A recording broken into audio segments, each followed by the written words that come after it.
Bonjour à toutes et à tous. Donc, je vais vous proposer de commencer la session tranquillement. Ça laissera le temps au dernier d'arriver. On est pour le moment une quarantaine à être connectés. Ça risque d'augmenter pas mal par rapport au nombre d'inscrits. Donc tout d'abord, je vous souhaite la bienvenue à cette session qui est organisée dans le cadre des Assises européennes de la transition énergétique qui cette année se déroule de façon 100% digitale et sur environ 2 mois. Et plus particulièrement, aujourd'hui, le sujet, ça va être la géothermie. Donc la géothermie avec un intitulé Une solution énergétique au plus proche des besoins de vos bâtiments. Et nous nous focaliserons plus particulièrement sur la boucle d'eau tempérée, qui est en quelque sorte une technologie, une solution qui permet d'utiliser la géothermie et de mutualiser en quelque sorte les productions et les consommations d'énergie au sein de plusieurs bâtiments de différentes typologies. Euh, donc une fois de plus, je vous remercie d'être aussi nombreux aujourd'hui pour cette session et de vous intéresser à la géothermie. Alors la session, elle a été co-organisée AFPG et Dalkia Smart Building. Alors côté AFPG, on est l'Association française des professionnels de la géothermie et nous avons un représentant qui est Jean-Marc Percebois, vice-président filière géothermie de surface, qui sera là et qui fera une partie de la présentation. Et nous allons également avoir des présentations de Dalkia Smart Building, plus particulièrement de Pierre-Benoît Marmou et Jean-Christophe Clément, qui sont respectivement chefs de projet montage d'offres et directeur innovation. Et donc moi-même, Armand Pomard, apprenti ingénieur à la FPG, en tant qu'animateur. Donc la session, elle dure officiellement 1 h 15. On peut envisager de déborder un peu plus s'il y a des échanges à la fin. Et on a volontairement créé une session sur 40-45 minutes de présentation afin de laisser un vrai temps d'échange à la fin d'au moins une demi-heure où vous serez libre de poser toutes vos questions. Que dire d'autre? Sur les règles de bonne conduite en visio, je pense que vous les connaissez toutes et tous très bien. On va garder la caméra et le son exclusivement pour les présentateurs. J'invite tous les autres participants à couper dès à présent micro et caméra si ce n'est pas déjà fait. Vous aurez l'occasion à la fin de la session de reprendre la parole et de poser vos questions et d'échanger plus longuement. Puis si on voit que c'est un peu trop compliqué les échanges avec les micros et caméras à la fin, on passera exclusivement par le chat. Donc on fera un test. Si ça fonctionne, autant jouer sur le direct. Et puis si c'est un peu trop compliqué, on passera par le chat. Et puis je poserai les questions à nos présentateurs, en sachant que la première présentation portera sur la géothermie au sens large, avec une partie vraiment très généraliste sur la géothermie de surface, les solutions, les technologies. S'en suivra une présentation réalisée par Dalkia Smart Building avec l'illustration en quelque sorte de la partie sous-sol, avec 2 projets concrets. On reviendra avec Jean-Marc Percebois sur la boucle d'eau tempérée, le sujet qui nous intéresse, d'un point de vue technique, réglementaire, économique, financier. Et finalement, on reviendra une fois de plus avec Dalkia Smart Building pour illustrer avec les 2 mêmes projets, avec cette fois-ci la partie exclusivement usage, surface, bâtiment, etc. Avec, comme je l'ai dit, le temps d'échange à la fin. Voilà, bonne session à tous. Donc merci Armand pour cette introduction. Donc moi je vais me charger côté AFPG. Je suis, comme vous l'avez compris, je pense Jean-Marc Percebois, vice-président de la filière surface et au sein de l'AFPG, et je travaille au sein d'Axanta sur une société qui fait justement des solutions de géothermie sur boucle tempérée, entre autres, en matière d'ingénierie et de réalisation. Donc l'association, déjà, pour présenter, donc on est une association de 1901, donc créée il y a une dizaine d'années, enfin, il y a 10 ans. L'intérêt de l'association, c'est qu'elle regroupe toutes les filières de la géothermie, au sens large, parce que la géothermie, pour ceux qui connaissent, savent que ça représente beaucoup de compétences, hein, beaucoup de corps de métier, et l'association a ce rôle-là. Donc d'intégrer à l'intérieur d'elle-même des bureaux d'études, que ce soit sous-sol ou thermique, puisqu'on a les deux paramètres qui rentrent en compte.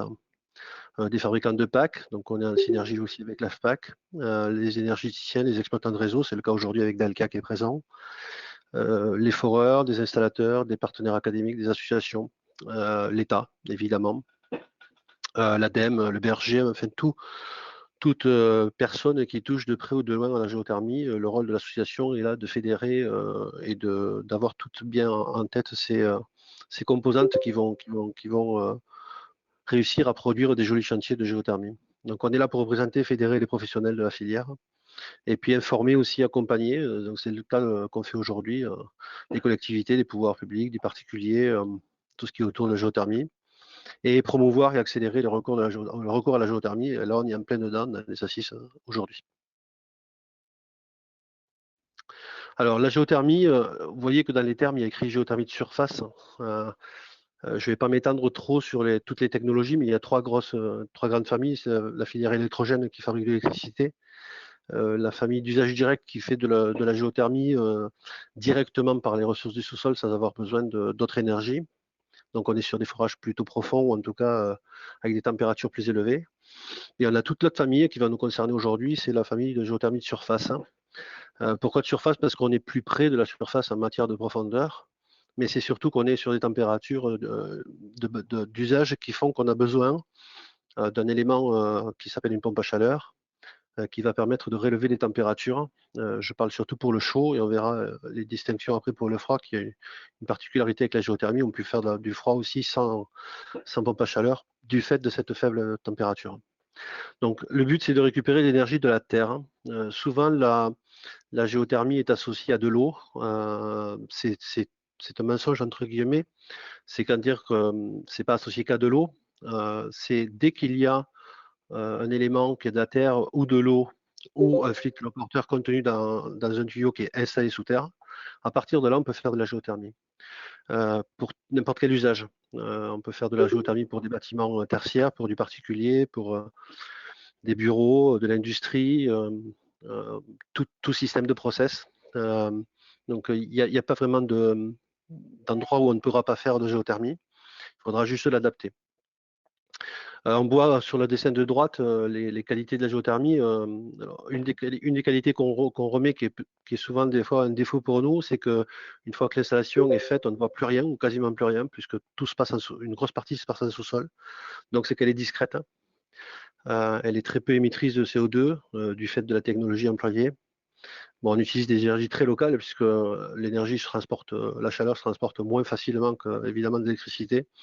Donc on est vraiment très très local. C'est la seule énergie d'ENR qui est H24, qui fonctionne H24. Donc on n'a pas de problème d'intermittence. Et on est capable de faire du chaud et du froid. Donc on voit qu'en fait l'éventail est quand même très intéressant et couvre une grosse partie du projet qu'on pourrait avoir n'importe où sur le territoire.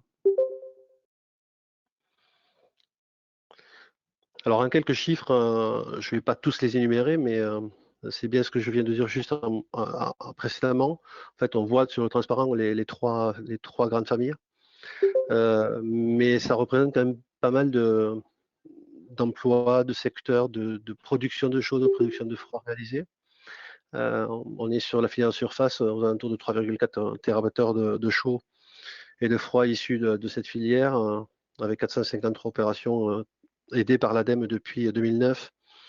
Je ne vais pas faire tout le détail, vous aurez de toute façon l'enregistrement, et puis vous avez des documents à disposition avec des enquêtes et des études qu'on a fournies par la FPG chaque année ou tous les 2 ans.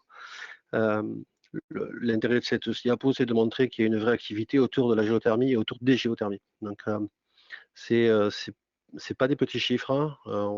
On a une vraie solution dans le mix énergétique en fait. Pour me remettre un peu en image tout ce que j'ai dit tout à l'heure, en fait, très rapidement, c'est qu'on peut, à partir du moment où on a un milieu où il y a de l'eau, ou un milieu où il y a de la terre, quand on dit terre, en fait, c'est le sous-sol, tout ce qui est évidemment roche, terre, enfin, je ne vais pas faire le listing de tous les matériaux qu'on peut récupérer et traverser sous la terre.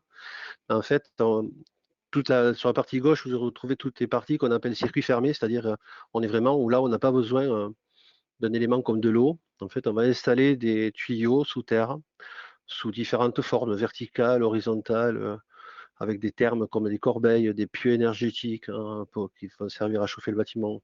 Tous ces systèmes-là sont des systèmes circuits fermés qui ne dépendent pas de la ressource en eau, qui dépendent simplement d'avoir une ressource en terre, en matériaux sous le bâtiment. Mais ça, c'est le cas dans tous les cas, dans 100% des cas. Et à partir de là, en installant ces systèmes de captage, on va pouvoir transporter de l'énergie à la pompe à chaleur et au bâtiment, que ce soit du chaud ou du froid. Donc on va pouvoir faire les deux. Et là, on voit des sondes géothermiques, on voit dans la deuxième image au milieu des pieux géothermiques, une petite maison avec des capteurs horizontaux, c'est pour l'individuel, même si on peut en trouver sur des installations un peu plus grosses, même si c'est pas trop démocratisé en France. Mais il y a des pays comme le Canada qui chauffent des écoles avec des capteurs horizontaux en utilisant les terrains de foot et les terrains de rugby, en tout cas des espaces verts pour chauffer les écoles. On a les corbeilles géothermiques, donc ça aussi c'est issu plus pour le particulier, le tout petit tertiaire entre guillemets, mais plus particulier. On a les murs verticaux qui commencent à arriver, avec un acteur qui est à la FPG d'ailleurs. Donc on voit bien que dans toutes ces solutions, c'est installer des polyéthylènes, du tube polyéthylène, du PE, qui est installé sous terre, qui va pouvoir échanger avec le milieu. On a la sonde géothermique, les champs de sonde. Donc là, on est vraiment dans le cœur du sujet sur la géothermie, parce que c'est une solution très démocratisée aujourd'hui depuis plusieurs années. Donc là, on va forer en moyenne entre 50 mètres et 200 mètres pour du standard. Et on va mettre le nombre de sondes correspondant pour le bâtiment. Évidemment, ce que je viens de dire est valable pour tous les autres captages. Ensuite, on a des eaux de surface. Alors là, on peut mettre plusieurs familles à l'intérieur. C'est-à-dire qu'on ne va pas capter l'eau, vous avez bien compris, on est sur un circuit fermé. On va installer des tubes qui sont sous pression et qui le circuit fermé. On utilise l'eau comme échange au même titre que la terre. Et là, on va pouvoir utiliser tout ce qui est milieu d'eau, donc lac, mer, rivière, fleuve.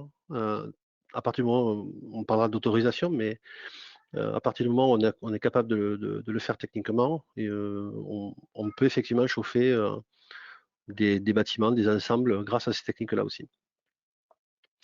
Et l'autre intérêt aussi de la géothermie, c'est que je parle depuis tout à l'heure de faire du chaud et du froid. Il va y avoir un grand volet qui est en train d'arriver depuis quelques années en France, c'est sur le stockage d'énergie, parce que notre chère nature a une capacité à stocker de l'énergie dans le sol. Elle le fait, elle ne nous a pas attendu pour le faire, elle le fait naturellement. Là, on va juste utiliser le sous-sol comme stockage, on pourrait le voir comme une pile rechargeable. En fait, on vient le décharger, le charger, mais là, on le fait volontairement, sachant que même sur une installation qui fait que du chaud, le sous-sol se recharge aussi, tout seul, il ne nous attend pas, puisque la Terre est chauffée naturellement par le milieu terrestre. Et c'est juste un calcul que doit faire le bureau d'études pour arriver à l'équilibre et de ne pas appauvrir le sol quand il n'y a pas de recharge en froid. Je tiens à le préciser. Et quand par contre on a une utilisation en chaud et froid simultané, ça devient très intéressant. Et ensuite, on a tous les systèmes ouverts, à l'opposition des systèmes fermés. Là, il faut effectivement, c'est le cas où il va falloir une présence d'eau au droit du terrain, enfin au droit du terrain, ou en tout cas à proximité du terrain, puisque là on va le voir dans la boucle d'eau tempérée, l'intérêt c'est qu'on peut aller chercher l'énergie un peu plus loin. Mais là on va retrouver les familles où il y a de l'eau, donc de l'eau de mer, du lac, fleuve, et des nappes captives souterraines, ce qu'on appelle dans le bon français des nappes phréatiques, mais c'est des cavités, des milieux qui retiennent de l'eau. Ensuite, au même titre que sur les sondes géothermiques, on peut faire du stockage, même si c'est un peu plus difficile sur l'eau parce que l'eau n'est pas forcément figée, elle peut bouger.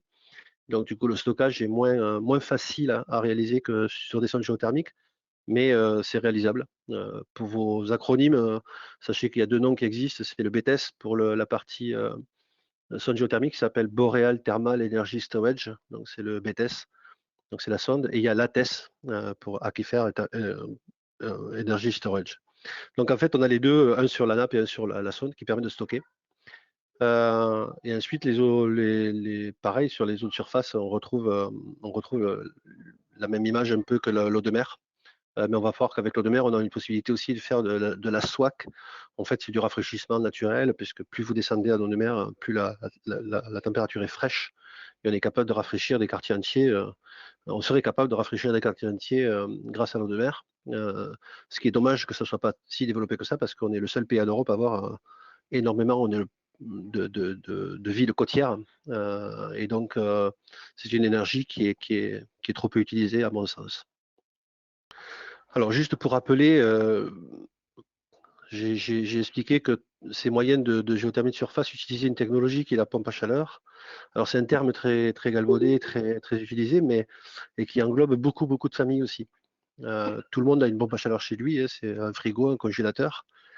Dans la géothermie, on va utiliser des pompes à chaleur OO. C'est pourquoi? Parce qu'on va prendre, quelle que soit la technologie que je viens de vous expliquer, que ce soit du circuit fermé ou du circuit ouvert, on fait circuler de toute façon un fluide caloporteur qui va arriver dans la pompe à chaleur, qui est la partie gauche de cette image. Le gros intérêt de la PAC géothermique, donc la PAC OO pour les techniciens, c'est qu'on va, comme on récupère des températures sur des milieux très très stables, hein, le sous-sol est stable toute l'année. Les températures de mer aussi sont stables, les températures de fleuve aussi, même si ça bouge de quelques degrés, mais on n'est pas sur les mêmes amplitudes que les températures d'air. Et donc du coup, les rendements des machines sont très stables sur l'année. Donc les durées de vie, il n'existe pas de cycle de givrage, par exemple, dans une pompe à chaleur géothermique, alors que ça existe sur une PAC aéro, sur un frigo, sur une climatisation. Et donc ça, c'est le gros intérêt, un des gros avantages de cette technologie des pompes à chaleur. Et côté droit, on a le condenseur de la PAC, ce qui fait le chaud. Et là, on va avoir les usages qui vont vous intéresser pour tout ce qui sont sur la table, qui sont maîtres d'ouvrage, de produire. Qu'est-ce qu'on peut produire avec? Du chaud, du froid passif, donc du froid tout seul, du froid actif, faire du froid, de l'eau chaude sanitaire, hein, mais on pourrait trouver d'autres applications. Là, c'est des applications de bâtiments, mais on pourrait trouver chauffer des bassins pour des poissons, enfin pour tout ce qui est aquaculture, hein. Tout ce qui est aussi déneigement, ça commence à arriver, des neigements de route, hein, dans des routes chauffées. Il y a déjà des projets qui sont sortis en France. Je pense au projet de Saint-Arnaud, hein. Le péage de Saint-Arnaud, et l'air des poids lourds est déneigé par la géothermie. On voit bien que là, il y a des applicatifs au même titre que n'importe quelle solution qui fait du chauffage, du chaud. Voilà. Vous l'avez compris, pour terminer sur cette diapo, c'est que en fait, l'intérêt, c'est que dans ces systèmes de géothermie, on fait du froid et du chaud, quoi qu'on fasse et quoi qu'on dise. Pas la difficulté, l'intérêt, c'est de pouvoir valoriser ou pas le côté chaud et le côté froid de la PAC. Et c'est là où devient tout l'intérêt de la géothermie, c'est qu'on va pouvoir valoriser les deux et ne pas perdre, dans la majorité du cas, ne pas perdre l'un et l'autre. Voilà. Alors, il y a plusieurs solutions, comme on l'a marqué. Et donc, sur la géothermie de surface, il y a notamment un cadre réglementaire qui s'appelle la géothermie de minime importance. Donc, l'acronyme, c'est la GMI. Vous devez certainement avoir entendu parler ce nom, ou vous l'entendrez parler. Que dit la GMI? Donc, c'est des textes par décret qui ont été votés.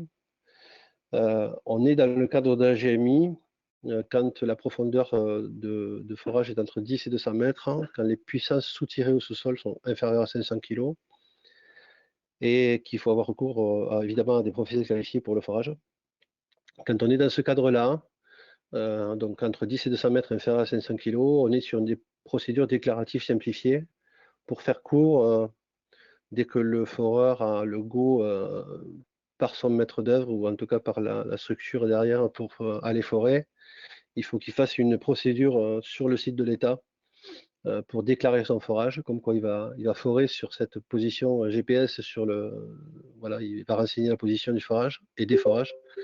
Et dans un délai extrêmement court, qui est de moins de 24-48 heures, il a le go. En fait, c'est justement pour ça que ça a été fait. C'est parce que c'est dans ce cadre-là, on est dans une solution de minime importance, et du coup, on peut forer. Le critère qui va se rajouter par-dessus, ça, c'est que votre bâtiment va être dans une cartographie à prendre en compte, zone verte, orange, rouge. Et ce que je viens de vous expliquer va être valable dans la zone verte. On est dans le régime déclaratif. Si, alors 90% du territoire est en zone verte.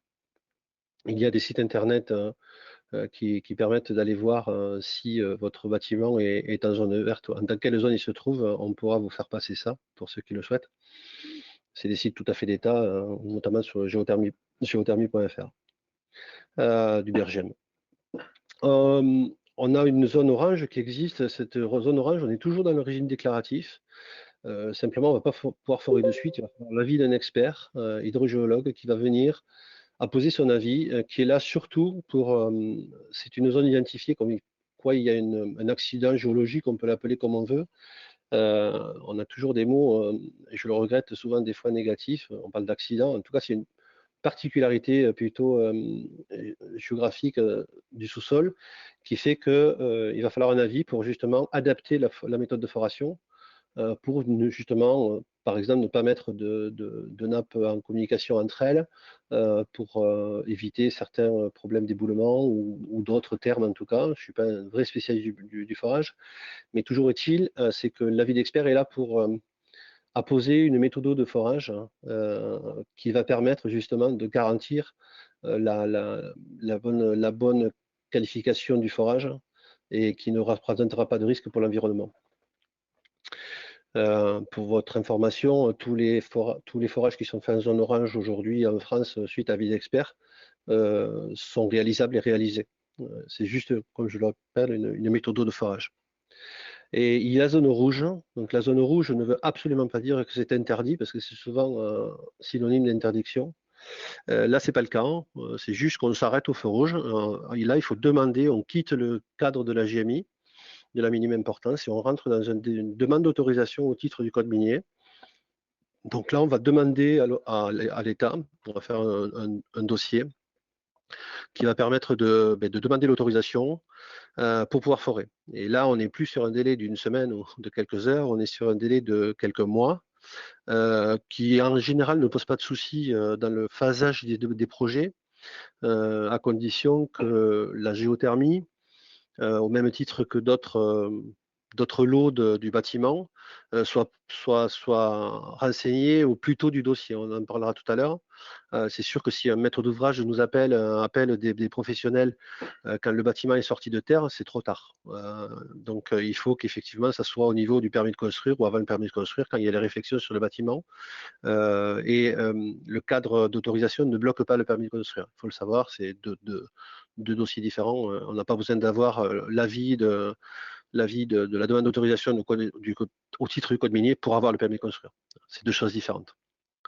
On peut passer.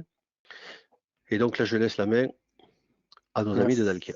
Merci beaucoup Jean-Marc pour cette présentation très détaillée. Et voilà, Dalkia, la scène est à vous. Oui, merci Jean-Marc.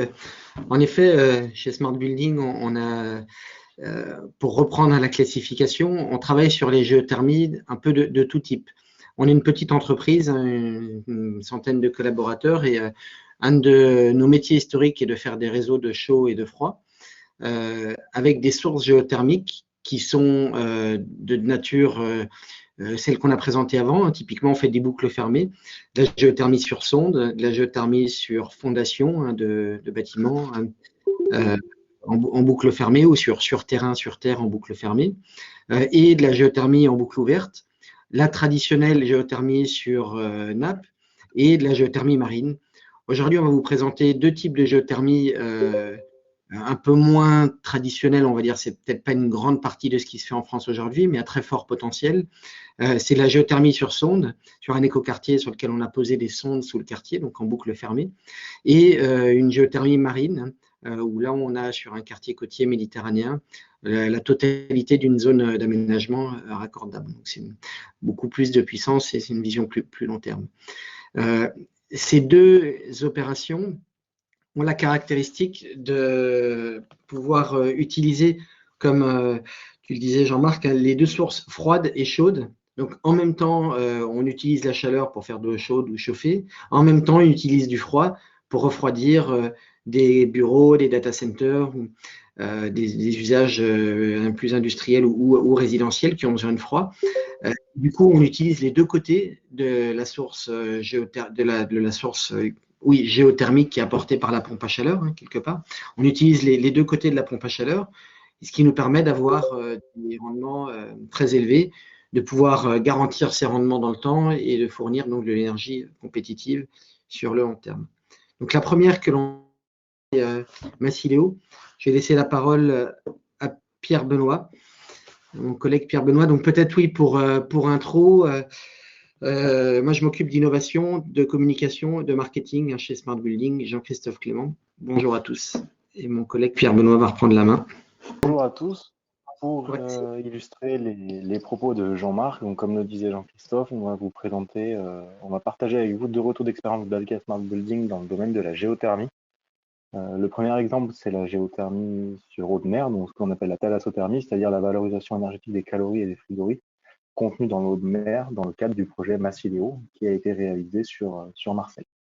Donc, on rentrera plus en détail sur le fonctionnement de Massileo un petit peu plus tard, mais on souhaitait tout d'abord vous faire un focus sur la ressource, parce que c'est le point qui a été présenté juste précédemment. Donc concrètement, comment ça se passe au niveau de la valorisation de la thalassothermie sur Massileo? Le système est relativement simple. L'eau de mer est pompée au niveau de la zone de captage, à cet endroit-là. Et ensuite, elle est conduite au travers du process qui se suit dans le local pour la valorisation énergétique via des échangeurs. Et ensuite, elle est restituée dans le milieu marin, même milieu marin, sans aucune modification de ses caractéristiques physico-chimiques, hormis la température. Car l'échange de calories se fait dans le local, et donc soit on va récupérer des calories, soit on va récupérer des frigos. Donc cela dépendra des différentes saisons et des différents besoins que l'on aura sur le quartier. Dans le cadre de Massileo, le captage et le rejet sont faits à quai, et des dispositions spécifiques ont été mises en œuvre pour ne pas perturber l'activité marine au niveau de ce quai. La valorisation énergétique est bien évidemment encadrée au travers d'une autorisation de loi sur l'eau. Et donc, on a un suivi environnemental qui a été mis en place et qui est réalisé chaque année pour s'assurer que l'installation ne perturbe pas le milieu marin. Voilà, pour continuer l'illustration, on vous présente ici quelques photos des travaux qui ont été réalisés. Donc sur les 4 premières photos, en fait, c'est des images concernant la piscine de captage qui a été réalisée.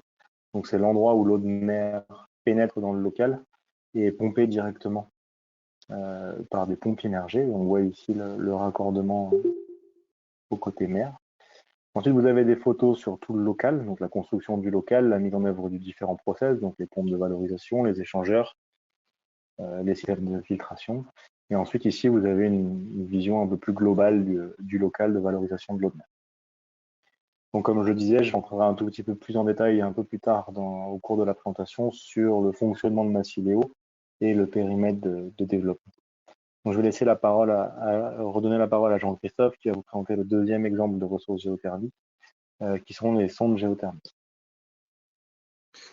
Alors sur le quartier de Nanterre, cœur d'université, qui est à quelques minutes de la Défense, un arrêt de RER, c'est une technique de sonde géothermique sèche, c'est-à-dire qu'en fait c'est une boucle fermée. Comme le disait Jean-Marc au début, c'est des tubes de PER que l'on a enfouis à 150 mètres sous sol. Il y en a une centaine. Ces tubes de PER sont coulés donc dans des enveloppes en béton pour assurer la stabilité et l'échange thermique, et un meilleur échange thermique possible avec l'environnement. La surface approximative d'échange de ces 100 sondes à 150 mètres de profondeur, donc qui ont un diamètre d'un peu plus de 4 cm, la surface approximative d'échange, c'est la moitié d'un terrain de foot, pour vous donner l'ordre de grandeur, ce qui veut dire qu'on a une très très forte surface d'échange distribuée sous ce quartier. C'est un quartier qui fait 70 000 m² bâtis, 76 000 pour être exact. Et donc, sous le quartier, on a créé comme un cube. Alors, c'est plutôt un espèce de parallépipède, ça n'a pas vraiment la forme d'un cube, qui est sous le quartier, qui fait 150 mètres de haut, sur peut-être 300 mètres de long sur 100 mètres de large, dans lequel on vient aller chercher de la chaleur ou du froid en fonction de la saison. Et ceci a un double intérêt.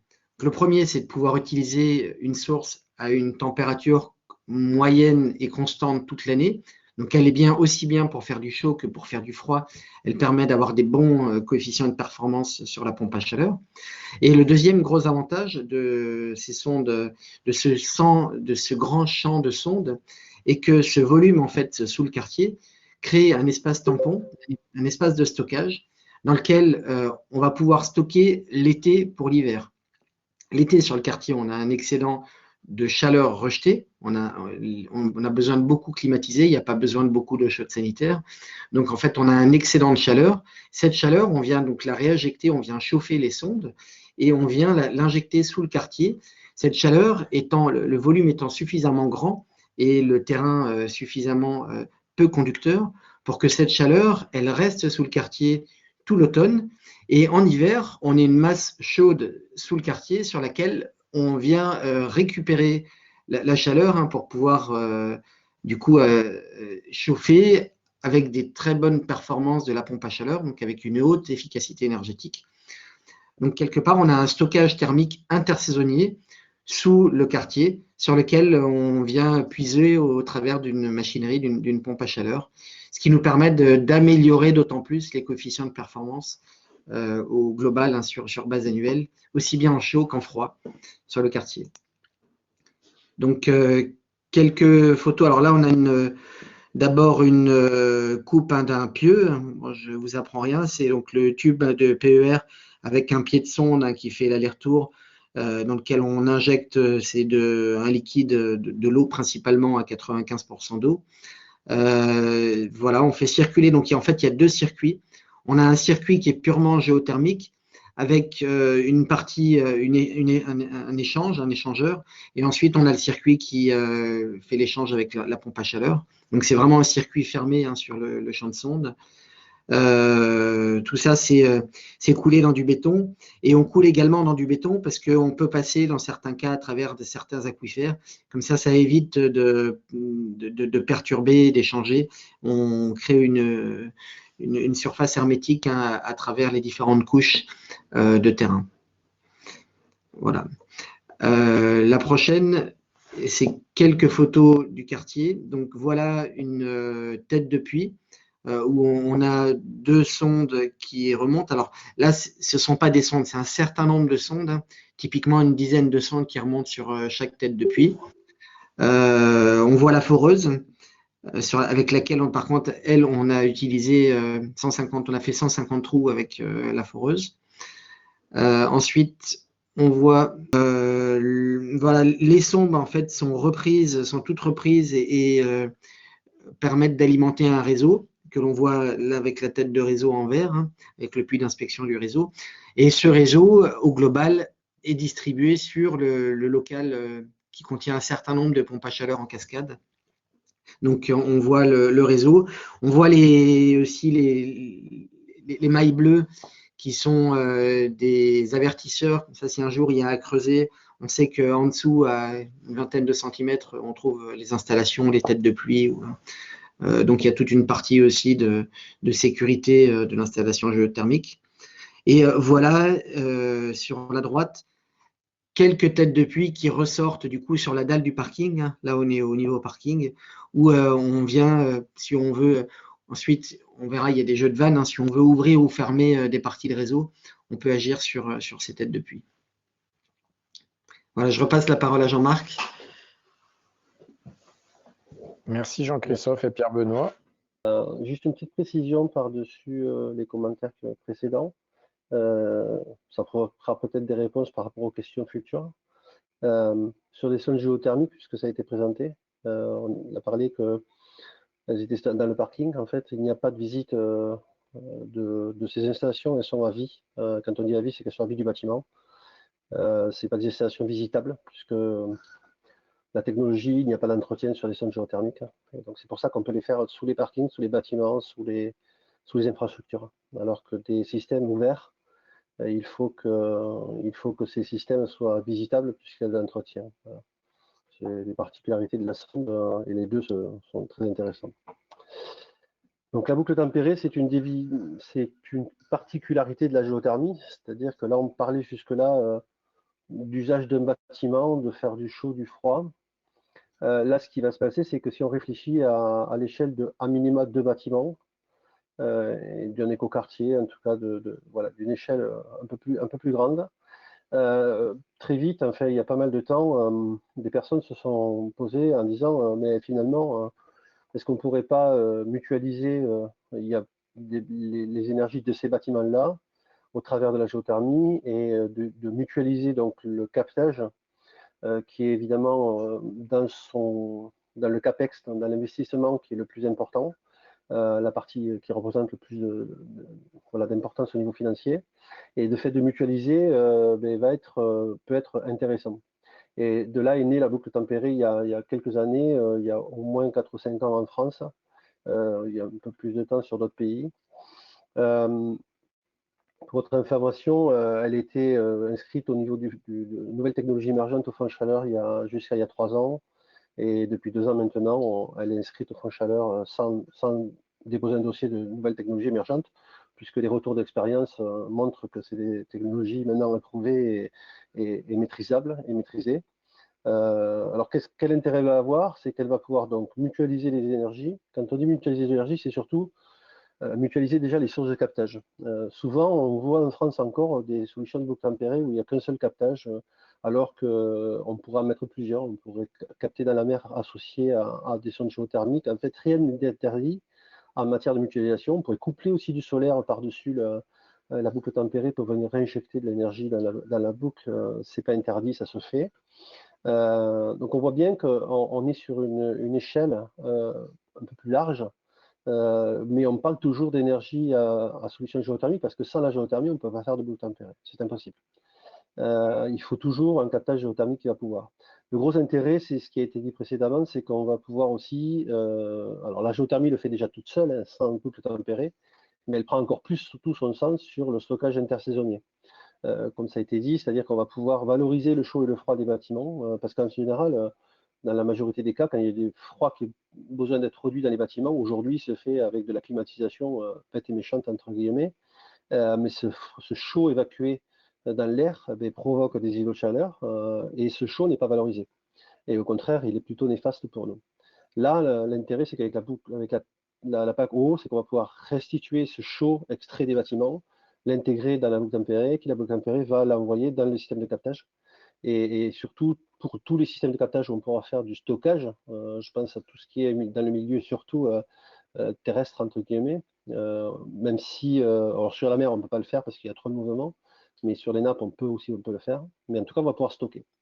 On a aussi un dispositif de mutualisation. On va pouvoir mutualiser les énergies. Il n'est pas interdit de mettre plusieurs énergies sur la boucle. Je parlais du solaire, des pompes à chaleur. On peut mettre du photovoltaïque qui vient se coupler dessus pour faire du power to week. Voilà.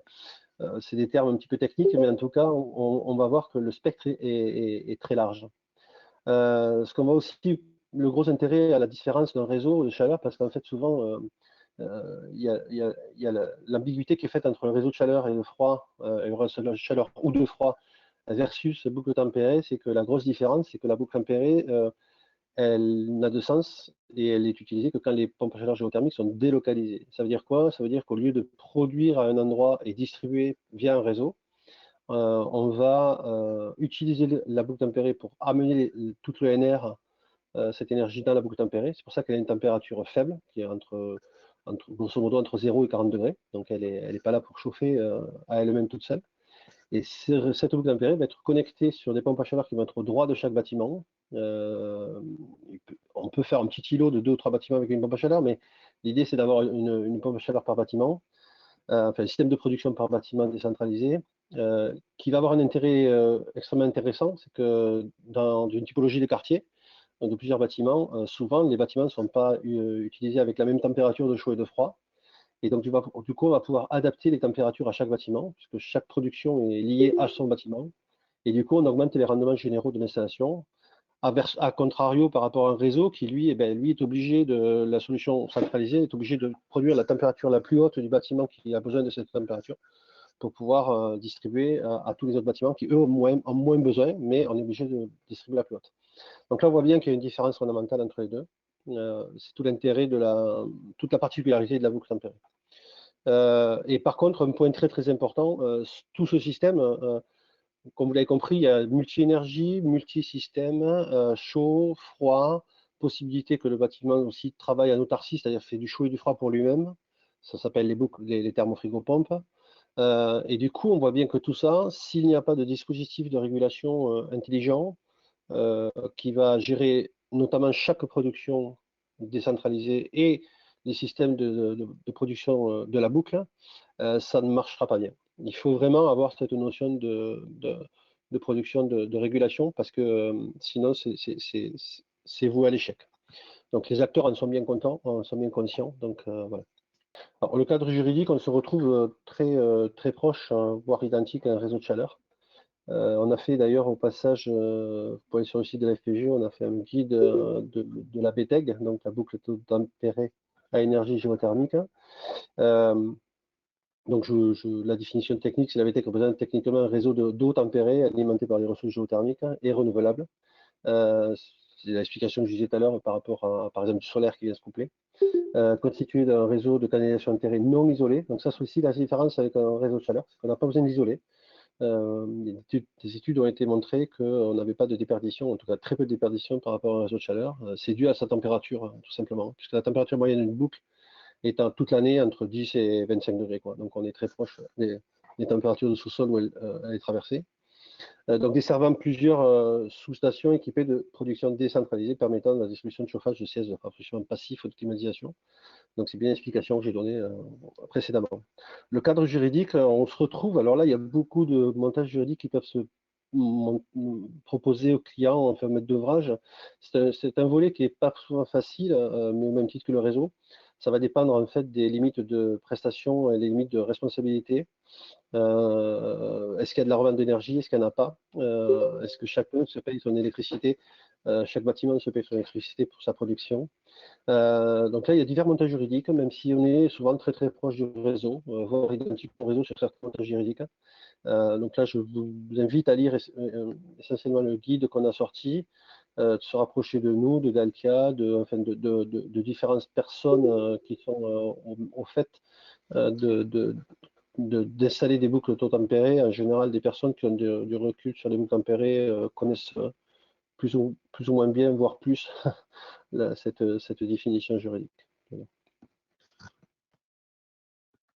Mais il n'y a pas de gros écart avec le réseau, c'est quelque chose de très connu, quoi. Alors les phasages de projet, l'intérêt aussi de la boucle, c'est que bon, il faut l'apprendre. Plus vous avez compris qu'en fait un système de géothermie tel qu'il soit, et notamment une boucle tempérée, puisqu'on est à l'échelle d'un quartier, plus tôt elle rentre dans les têtes et dans les documents du projet, peut-être pas forcément en phase esquisse, mais en tout cas très rapidement, il faut qu'il y ait le mot géothermie qui soit lâché pour qu'il y ait au moins des préétudes qui permettent de montrer la pertinence ou pas. Donc plus tôt on arrive, mieux c'est, pour au moins avoir des premiers go-no-go. Est-ce qu'on part, est-ce qu'on n'y part pas, avec les premiers chiffres qui pourraient tomber, mais c'est toujours difficile de donner des chiffres au départ. Mais en tout cas, ça va permettre de cadrer les études de faisabilité, les études juridiques, les dossiers de demande de financement à l'ADEME pour des aides à la décision, des dossiers de cadre réglementaire. Il faut bien comprendre qu'on a parlé tout à l'heure de la GMI, en dessous de 500 kW, sur des boucles tempérées, on est très souvent au-dessus de 500 kg. Et qui dit au-dessus de 500 kg n'interdit pas la géothermie. On est capable de faire des bâtiments, c'est le cas des deux projets présentés par Dalkia, on est au-dessus de 500 kW, donc ça n'interdit pas la géothermie. Elle se place comme toutes les autres énergies dans la phase de conception APS, APD, Pro, DCE, ACT, enfin, c'est juste le mot qui change, hein. Elle ne déroge à aucune règle. Elle se place aussi en exécution, puisqu'il va falloir, comme les autres métiers, se placer dans la phase d'exé. Et il y a une grosse part aussi, évidemment, d'exploitation et de maintenance, parce que, comme je l'ai expliqué, il faut que les personnes aussi qui maintiennent ces installations aient une qualification autre de voir qu'un bâtiment tout seul, puisqu'on est à l'échelle d'un réseau. Les bâtiments se parlent entre eux. Donc, ce volet rejoint le volet de régulation que je vous ai parlé, qui est un volet pas innocent. Donc, tous les acteurs, en fait, et les financements, on va retrouver... on peut mettre la boucle tempérée dans l'ouvrage public, l'ouvrage privé, parapublic, les bureaux d'études. On va retrouver tous les bureaux d'études qui peuvent être impliqués sur le projet. Donc, évidemment, on va retrouver la surface parce qu'il y a des besoins à couvrir sur le bâtiment. Donc, il y a les bureaux d'études thermiques. Vous avez compris que la géothermie se passe dans le sous-sol, donc il y a des besoins des bureaux d'études sous-sol qui s'invitent dans les études, à contrario aux autres énergies où cette partie-là, cette composante n'existe pas. Il peut y avoir des cabinets conseils juridiques financiers suivant la taille du projet qui vient se coupler, comme n'importe quelle autre énergie en même temps. Dès qu'on a des tailles un peu plus conséquentes, dans tous les cas, c'est des acteurs qui peuvent se retrouver autour de la table. Les promoteurs, les opérateurs, évidemment. Tout ce qui est financement, on va retrouver les fonds chaleur de l'ADEME, les aides européennes, les aides certaines régions donnent aussi des aides sur ces systèmes conjointement avec l'ADEME. C'est des aides locales. Et quand il y a des systèmes de revente d'énergie, quand on va dans ce cadre-là, la TVA peut être à taux réduit parce que c'est le décret sur les réseaux de chaleur. Et la boucle tempérée rentre dans le même titre que les réseaux de chaleur. À partir du moment où il y a la revente d'énergie, si elle dépasse le taux de NR demandé par l'État, la TVA est à taux réduit pour la revente. Donc on est au même titre que les réseaux. Merci Jean-Marc. Dalkia, la parole est à vous. Donc, je reprends la parole pour rentrer plus en détail en fait sur la présentation de Massilio, qui est un projet de boucle d'eau tempérée, finalement, de manière globale, utilisant l'eau de mer. Donc, ça rentre en illustration des propos qui viennent d'être tenus par Jean-Marc. Donc, tout d'abord, qu'est-ce que Massilio? Donc, Massilio est un réseau énergétique intelligent bas carbone qui fournit à chaque abonné une énergie adaptée à leurs besoins, c'est-à-dire du chauffage basse température, de l'eau chaude sanitaire, de la climatisation et du rafraîchissement. Donc, comment est né Massilio? C'est tout d'abord sur le périmètre d'Euroméditerranée 2, donc c'est le tracé noir que vous avez à l'écran. L'établissement public d'aménagement Euroméditerranée, qui est en charge du développement du secteur, s'est engagé dans une démarche forte, d'une part de développer à l'échelle du quartier, enfin du périmètre plutôt, une méthode de construction durable méditerranéenne pour tous les nouveaux bâtiments, de mettre en œuvre une solution énergétique innovante valorisant des énergies renouvelables locales et bas carbone, et également limiter l'impact environnemental à un aménagement relativement important sur l'échelle du territoire. Et donc c'est ainsi qu'a été créé Massileo pour répondre à l'ensemble de ces attentes et des besoins de l'établissement public pour approvisionner en chaud et en froid l'ensemble des futurs usagers et habitants du secteur. Donc ce que vous voyez à l'écran, c'est le tracé initial en fait de Massileo. Donc on a raccordé en 2017 le quartier de Smarteil qui a été développé sur qui représente 55 000 m² de plancher environ. Et Massileo a une vocation à se développer à l'échelle d'Euroméditerranée 2 qui représente une surface de plancher d'environ 1,5 million m². Donc on est vraiment sur une ampleur de développement de réseau qui peut être très importante. Ensuite, comment fonctionne Massileo? Donc Massileo se décompose en 3 grandes typologies d'équipements structurants, je dirais, et qui correspond en fait à plusieurs niveaux d'énergie renouvelable. Donc tout d'abord, on a la production d'énergie, ensuite on a la boucle d'eau tempérée, et à la fin, on va avoir la valorisation de la thalassothermie. Donc ainsi, chaque quartier raccordé à Massileo va être équipé d'une centrale de production d'énergie. Cette centrale va pouvoir alimenter en chaud et en froid chaque bâtiment. Donc lorsque l'on va alimenter un bâtiment, par exemple celui-ci en froid, donc on va venir le rafraîchir. Donc le fonctionnement du réseau froid, c'est de pouvoir récupérer les calories à l'intérieur du bâtiment et donc ainsi de le refroidir. Et de ce fait, le réseau retour à la centrale de production va être réchauffé et va être porteur de calories. Et on va avoir c'est un peu le principe que vous avez en fait au niveau de votre frigo. C'est-à-dire que si vous mettez la main derrière votre frigo, vous allez avoir un dégagement de chaleur. Et en fait, c'est l'évacuation des calories qui sont à l'intérieur du frigo pour le maintenir à la même température, à une température basse. Donc c'est vraiment le même principe. Et lorsque l'on va être en fonctionnement chauffage, par exemple pour ce bâtiment-ci, donc le réseau chaud va partir au niveau du bâtiment, on va évacuer les calories pour chauffer le bâtiment et récupérer les frigories, et donc le retour va être à une température plus basse. C'est ainsi qu'en fait, selon la mixité de chaque quartier et selon les différentes saisons, on va voir qu'on a des échanges de calories et de frigories qui vont être possibles entre les différents bâtiments à l'échelle de chaque quartier, et ce qui va permettre en fait à des quartiers de fonctionner de manière relativement autonome. Donc je dirais c'est le premier niveau renouvelable à l'échelle du quartier, qui est le transfert d'énergie entre les bâtiments. En revanche, lorsque l'on va avoir un déséquilibre, c'est le cas ici où on va avoir 3 bâtiments qui ont des besoins de froid, un bâtiment qui a des besoins de chaud, on va venir en fait évacuer ces calories et ces frigories sur la boucle, et c'est ce qui va permettre en fait de créer un échange d'énergie également, les quartiers les uns avec les autres au travers de la boucle. Donc par exemple, ce quartier-là va avoir des besoins de froid plus importants, celui-ci des besoins de chaud plus importants, donc on va pouvoir créer un échange de calories au travers de la boucle entre ces deux quartiers-là. Et après, de même, ça c'est le deuxième niveau d'énergie renouvelable de Masiléo, c'est le transfert d'énergie entre les quartiers. Et enfin, lorsque la boucle, à ce moment-là, est déséquilibrée, donc comment est-ce qu'on définit que la boucle est déséquilibrée ou pas? C'est principalement la variation de température de la boucle. C'est-à-dire que, comme le précisait Jean-Marc, en fait, la boucle va fonctionner à une température entre 15 et 25 degrés au niveau de Masiléo. Et donc, dès qu'on va avoir une dérive de cette température, parce que les quartiers tirent plus de chaud que de froid, par exemple, eh ben, on va venir utiliser la thalassothermie, donc l'eau de mer, pour venir rééquilibrer la boucle et garantir une température stable de cette boucle-là. Donc voilà le fonctionnement de Masiléo, et après ça va être fonctionnement en chaud ou en froid, peu importe. En fait, voilà, on a une évolution de la boucle qui permet d'être relativement structurante.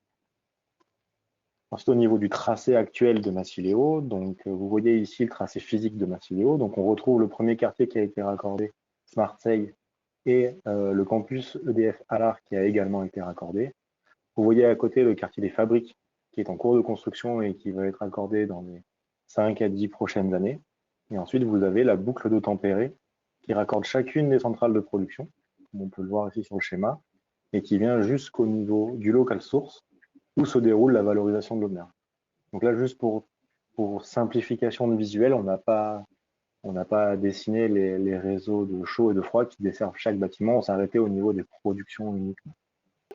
En termes de typologie de raccordement, donc ce que l'on voit ici sur le schéma, c'est vraiment rentrer à l'intérieur du quartier et voir comment est-ce que physiquement on va raccorder chaque bâtiment et fournir du chaud et du froid pour tous les usagers. Donc on retrouve ici le local source, la boucle d'eau tempérée et les centrales de production. Donc c'est là où on s'est arrêté sur le précédent schéma. Et donc à partir de ces centrales de production, on va avoir un réseau de distribution chaud et un réseau de distribution froid qui vont venir au pied de chaque bâtiment pour pouvoir alimenter les bâtiments selon leurs besoins au niveau de sous-stations de livraison d'énergie, au sein desquelles vous allez avoir un échangeur de chauffage, un échangeur de CS et un échangeur de froid. Donc ça, c'est une possibilité qui est offerte par Masiléo, et chaque preneur nous transmet les besoins qu'il a et on arrive à définir exactement ensemble l'énergie nécessaire pour couvrir l'ensemble de leurs besoins. Et donc cette sous-station est la limite de prestation offerte par le réseau Masiléo. Donc c'est à partir d'ici que se déroule la séparation entre le primaire et le secondaire, et également le comptage d'énergie. Alors en quelques chiffres, Masiléo, donc les premiers travaux se sont déroulés entre 2015 et 2017, avec la mise en service en 2017 de la première centrale de production sur Smartseille.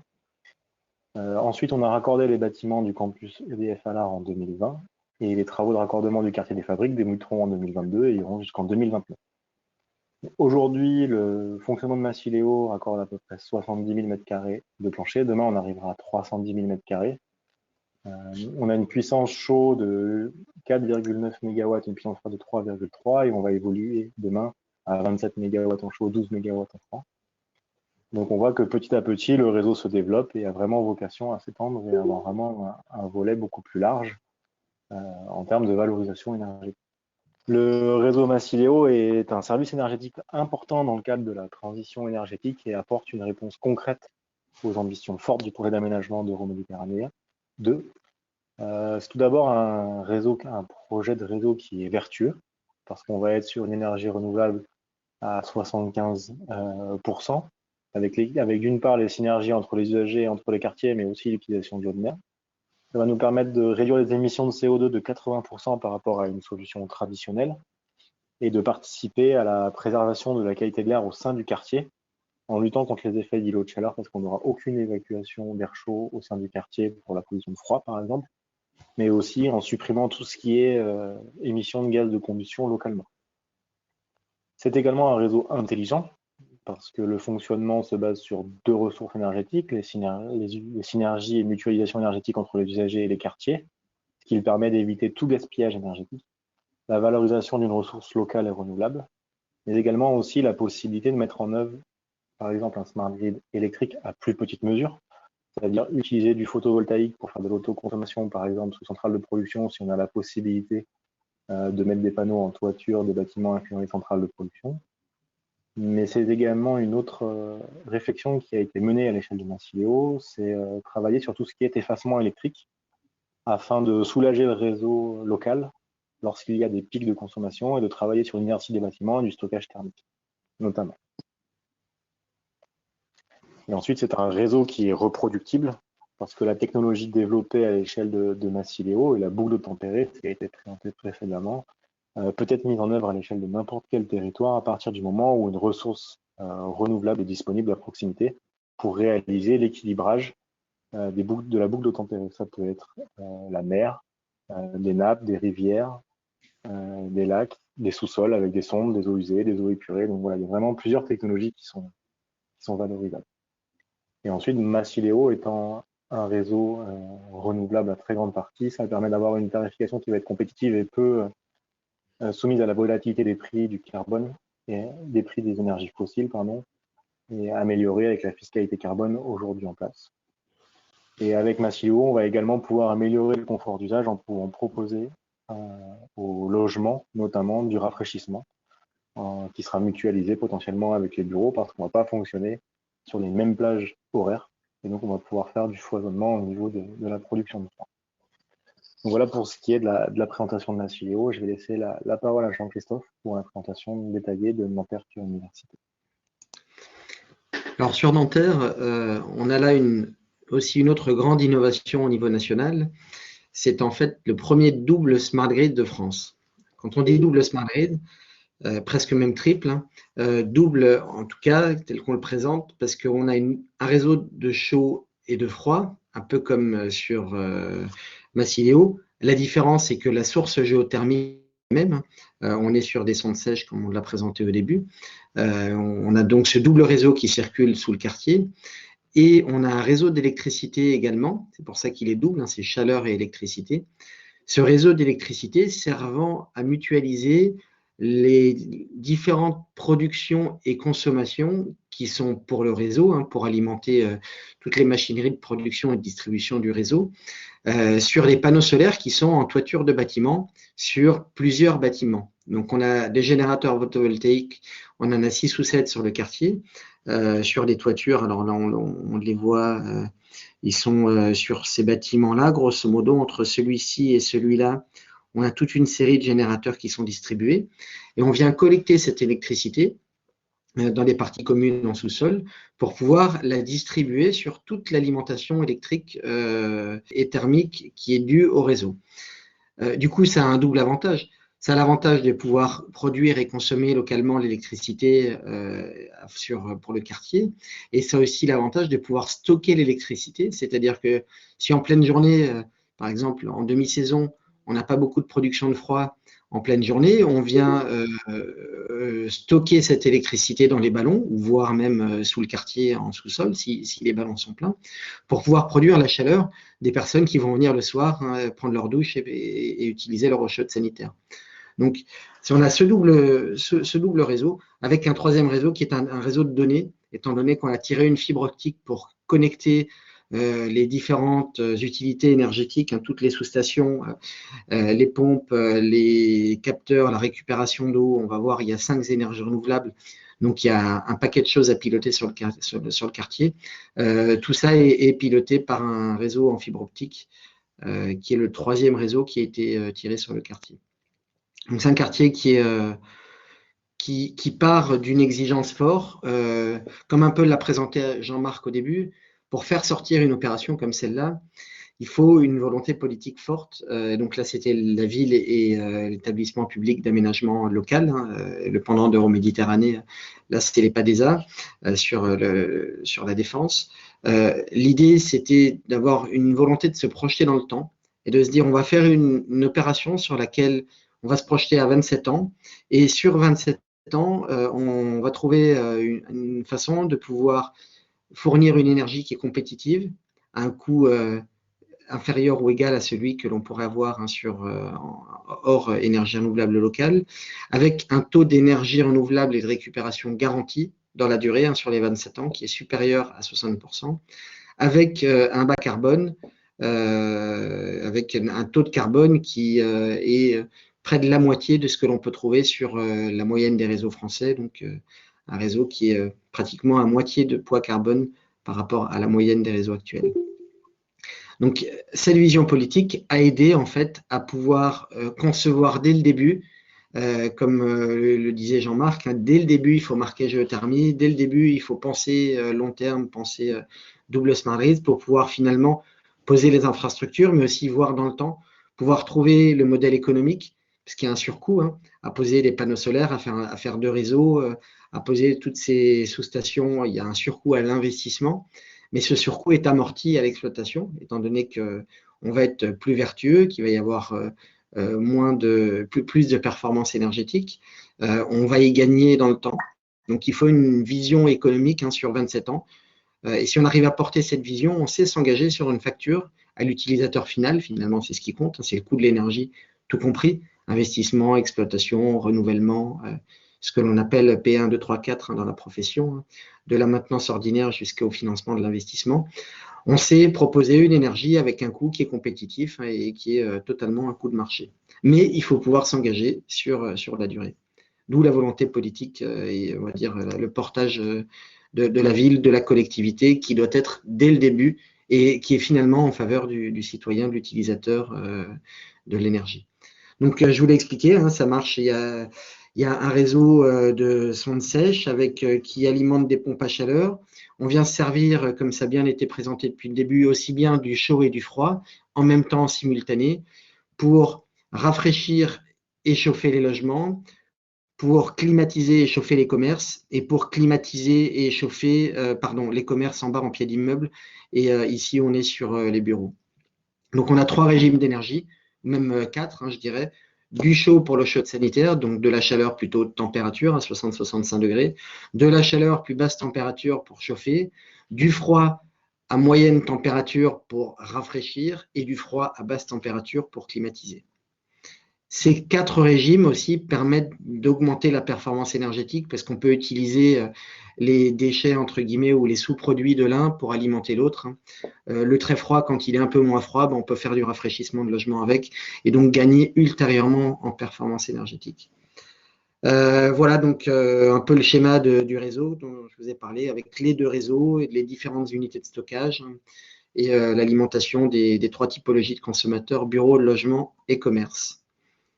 Les différentes sources de production et de consommation locale, ce qui fait de Nanterre une exception ou une innovation vraiment à la pointe, c'est qu'on a 5 énergies renouvelables et de récupération qui sont produites localement, ce qui est une première d'en avoir autant. Et l'idée est de pouvoir faire un quartier qui est bas carbone et qui puisse être le plus efficace et qui puisse récupérer un maximum d'énergie locale.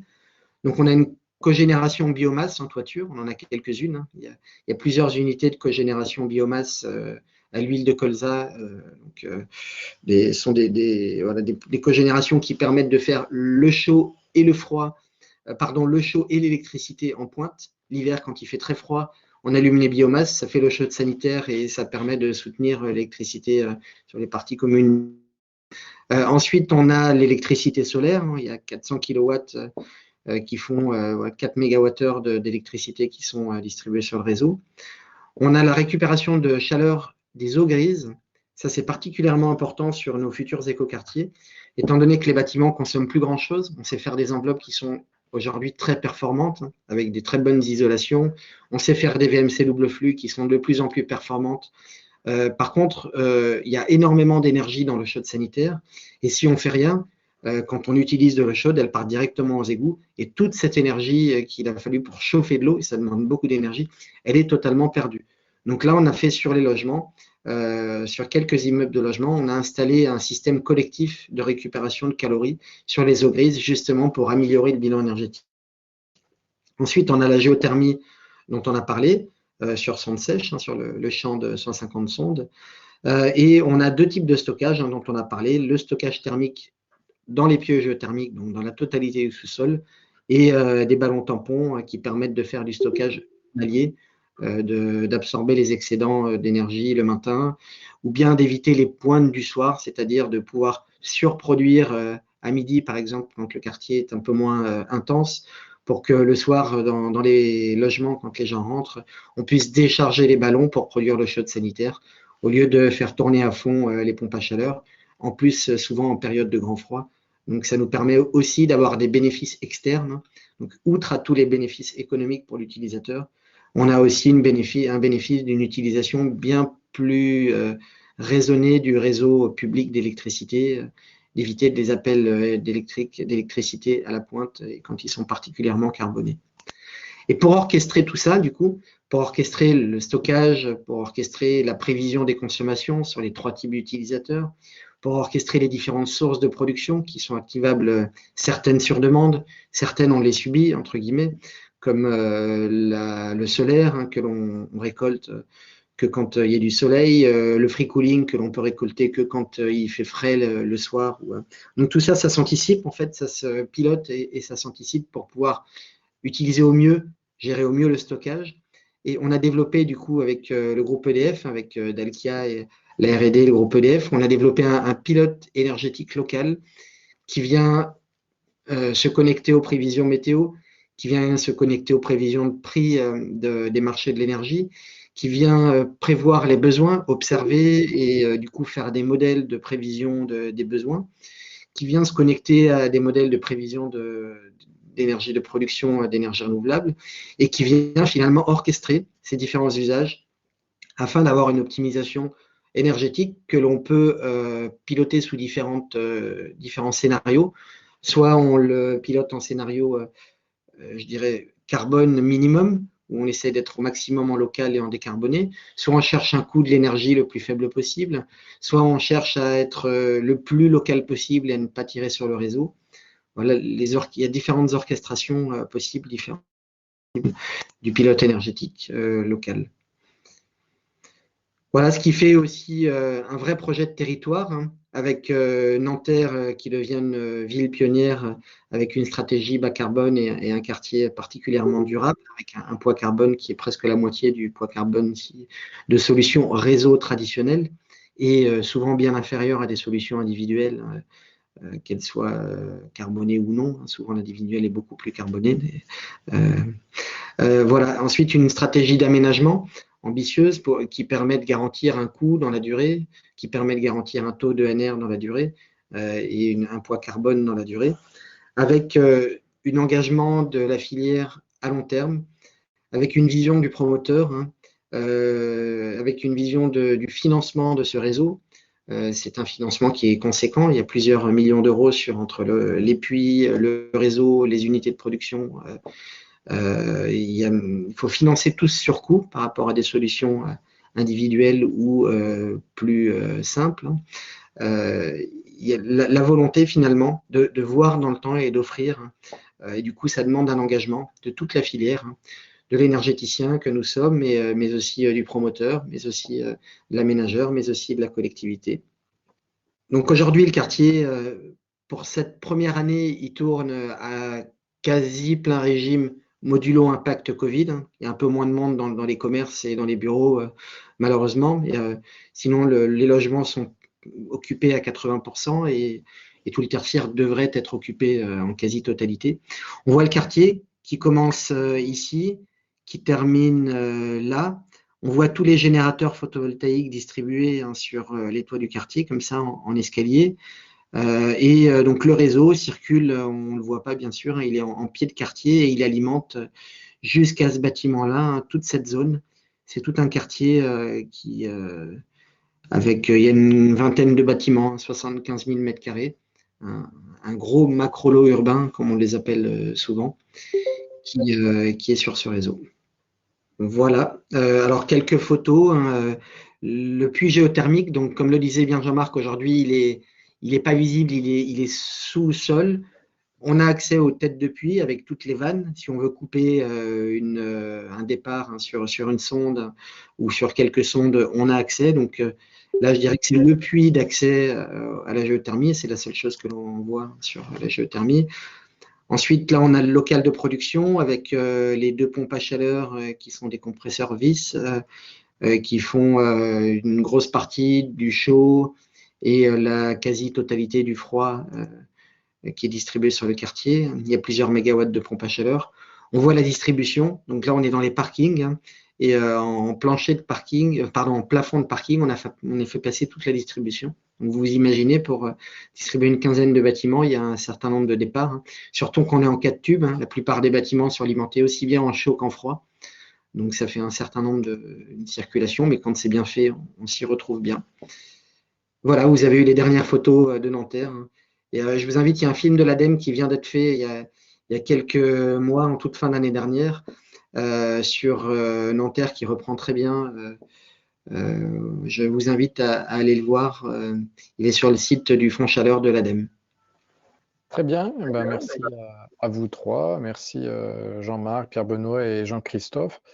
Alors, on a un peu dépassé au niveau du temps, mais on est toujours disponible pour répondre à vos questions.